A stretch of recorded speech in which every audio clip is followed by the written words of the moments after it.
આજે આપણે જાણીશું શ્રાવણ મહિનામાં ભોળાનાથ ઉપર પાણી કેમ ચઢાવવામાં આવે છે।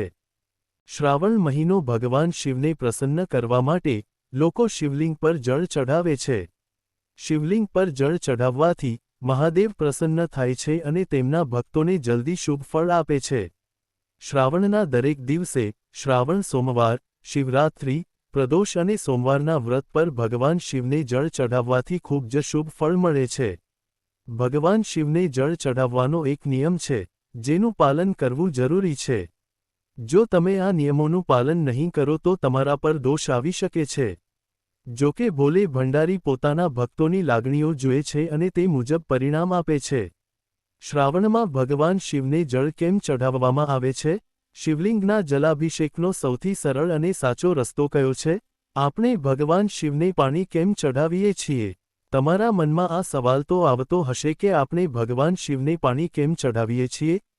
શિવપુરાણમાં ભગવાન શિવને પાણી ચઢાવવાનું મહત્વ સમજાવવામાં આવ્યું છે। તેની કથા અનુસાર જ્યારે દેવલોક એટલે કે સ્વર્ગ ગરીબ થઈ ગયું, ત્યારે દેવતાઓને સમુદ્ર મંથનની સૂચના મળી। બધા દેવતાઓ એકલા સમુદ્ર મંથન કરી શકતા ન હતા, તેથી તેઓએ રાક્ષસોનો પણ સમાવેશ કર્યો। જ્યારે દેવતાઓ અને રાક્ષસોએ સાથે મળીને સમુદ્ર મંથન કર્યું, ત્યારે તેમાંથી સૌથી પહેલા ઝેર નીકળ્યું। તે ઝેરે સમગ્ર વિશ્વના અસ્તિત્વ માટે ખતરો ઊભો કર્યો। જ્યારે આ સંકટની ઘડીમાં કોઈ આગળ ન આવ્યું, ત્યારે મહાદેવે જવાબદારી લીધી। બ્રહ્માંડના કલ્યાણ માટે ભગવાન શિવે તે ઝેર પીધું। તેથી જ શિવને નીલકંઠ કહેવામાં આવ્યા, કારણ કે તેમણે તે ઝેર પોતાના ગળામાં રાખ્યું હતું।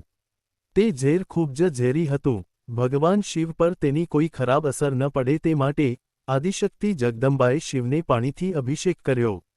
આ જોઈને બાકીના બધા દેવી દેવતાઓએ શિવને પાણી અર્પણ કર્યું। પાણી અર્પણ કરવાથી શિવને ઠંડક અનુભવાઈ અને ઝેરનો પ્રભાવ ઓછો થઈ ગયો અને મહાદેવ પ્રસન્ન થયા।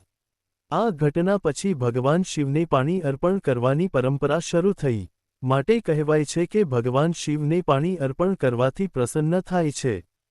જો તમને અમારો વિડિયો ગમ્યો હોય તે વિડિયોને લાઇક કરજો, ચેનલને સબસ્ક્રાઇબ કરજો અને વિડિયોને શેર કરવાનું ભૂલતા નહીં અને કોમેન્ટમાં મહાદેવ લખતા જજો વાલા।